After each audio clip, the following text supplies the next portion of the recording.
দর্শক, এবারে কক্সবাজার থেকে দুর্যোগপূর্ণ আবহাওয়া পরিস্থিতির খবর জানাচ্ছেন প্রতিনিধি সাইফুল ইসলাম। ধন্যবাদ আপনাকে।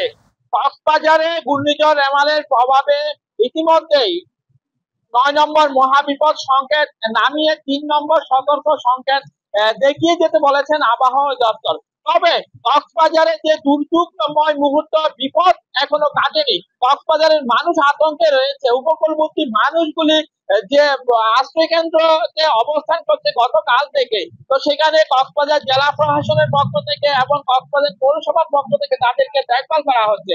তাদেরকে খাবার, পানি এবং তাদের প্রয়োজনীয় জিনিসপত্র সেখানে দেওয়া হচ্ছে। কক্সবাজার জেলা প্রশাসক জানিয়েছেন যে তাদের জন্য 486 মেট্রিক টন চাল এবং বিভিন্ন প্রয়োজনীয় নগদ টাকা সহ তারা সেখানে প্রস্তুতি নিয়ে রেখেছেন। কক্সবাজারের যে ঘূর্ণিঝড় মোকাবেলায় 10,000-এর মতো স্বেচ্ছাসেবক টিম সেখানে রেড ক্রিসেন্ট রয়েছে, সিপিবি সদস্য রয়েছে এবং ঘূর্ণিঝড় মোকাবেলার সদস্যরা সেখানে রয়েছে, তারা কাজ করছে। তো আপনি দেখতে পাচ্ছেন এখানে সাগরের যে উত্তাল ঢেউ, পানির উচ্চতা বৃদ্ধি পেয়েছে, জলোচ্ছ্বাস হওয়ার সম্ভাবনা রয়েছে।